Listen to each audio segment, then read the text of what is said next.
Hello everyone, welcome to the next video in my YouTube series, Work, Life and Learning. How do we judge the value of a book? That's what the video is about. We've all heard the famous adage, don't judge a book by its cover.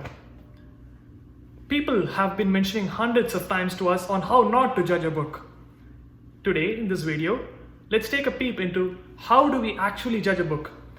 Through my experiences of delving into reading books and consuming their knowledge over the years, I realized that I have three parameters for myself which I use to gauge the value of a book in our lives. These three might be common to most of us, and I wanted to share these three parameters and principles with which I judge a book.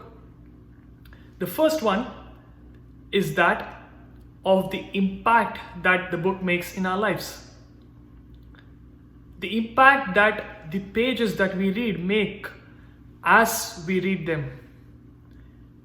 Throughout these 3 points, I want to highlight these points using my favorite books, one book for each point. For the first point, I would like to point out to one of my favorite books called Atomic Habits by James Clear. I gifted myself this book, Atomic Habits, for the new year of 2022.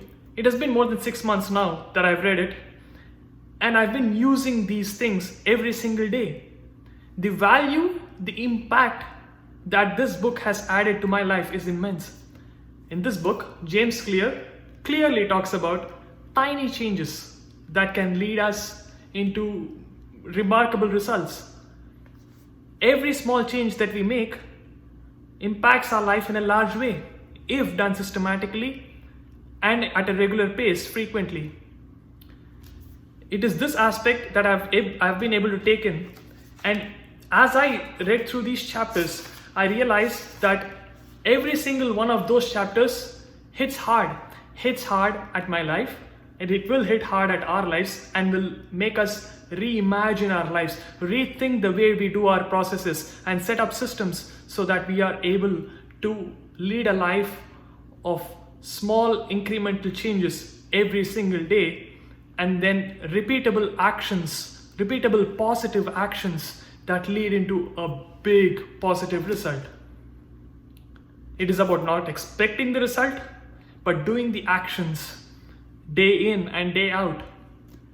In this way, Atomic Habits has had an immense impact in my life after having used those principles. So the first point is the impact that a book has on our lives. The second one that I want to say is something that starts with C. And no, it's not the cost. It's not the cost, my dear friends, it's the connect that we have with the book. There are a few biographies, few autobiographies, and a few books which we really connect with that immensely increases the value of a book. Think of a book that you recently read and think if you actually connected with it or not. Think about a book that you actually connected explicitly, one book that you completely connected with. I have an example from my life. One of the books that I read and immediately connected with was this, My Experiments with Truth, an autobiography of Mr. M.K. Gandhi. This book, just to go back to the aspect of cost, I did not pay a single penny for it. In fact, this has a really curious history dating back to the 1980s. This has been passed on to multiple generations of mechanical engineers at NIT Trichy. This book first belonged to Professor Sudhakar. My NIT friends would know him.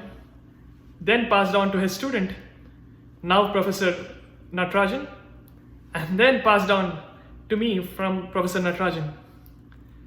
The value of a book in terms of INR was INR 20 when it was initially published 30-40 years ago. But the value of this book in my life is immense.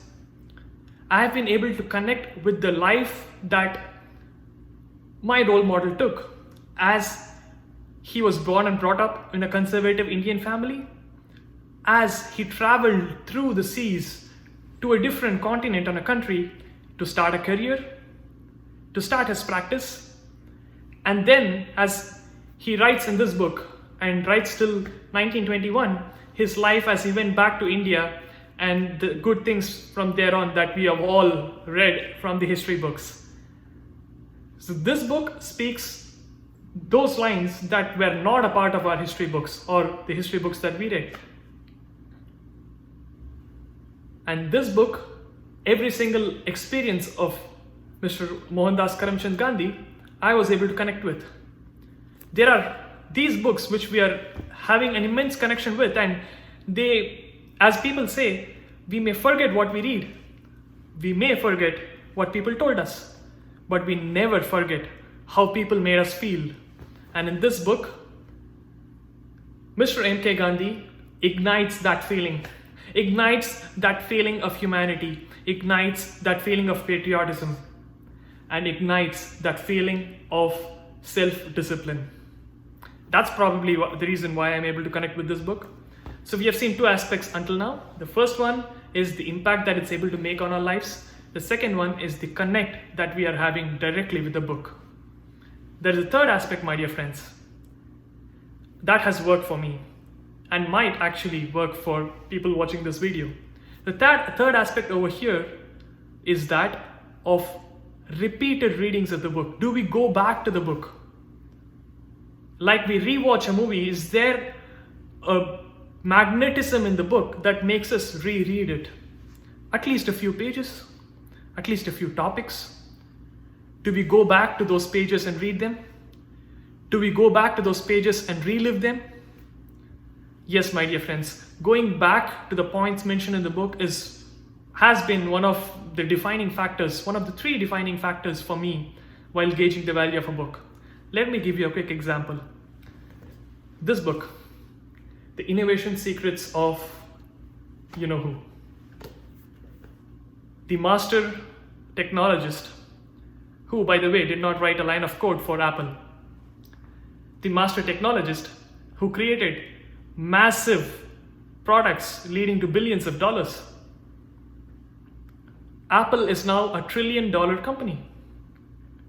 All this was possible through the innovation secrets of Steve Jobs.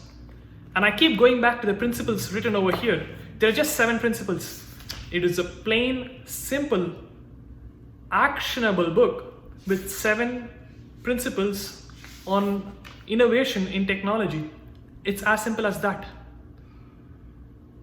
But in this book, written by Carmine Gallo on Steve Jobs and on his principles, he highlights the exact route towards success while creating tech products and a tech company.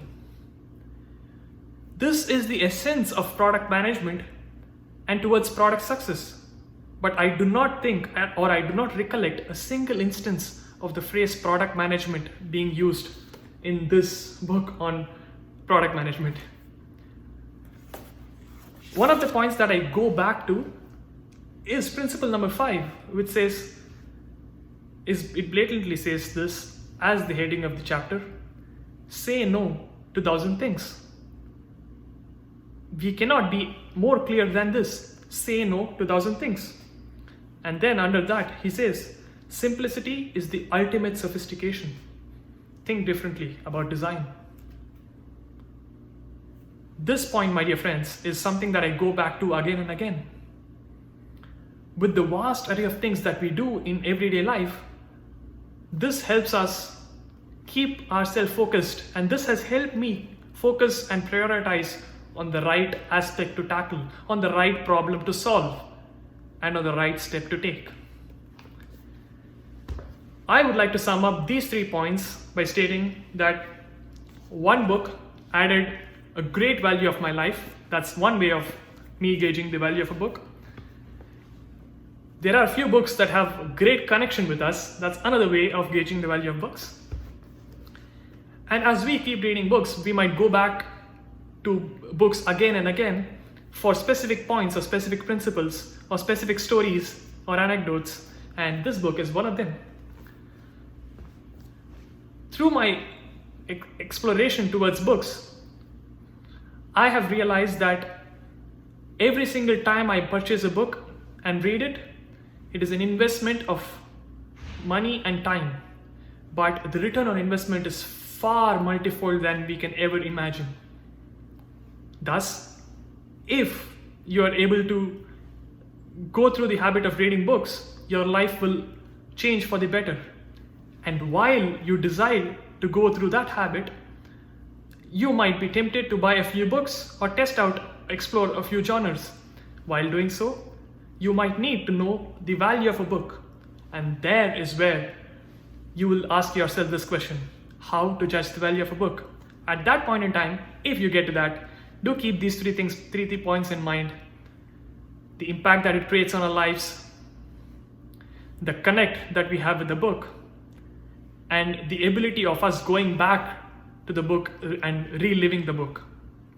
With that being said, my dear friends, thus this video on the value of book comes to an end. Do not judge a book by its cover, and do not judge a video by its thumbnail.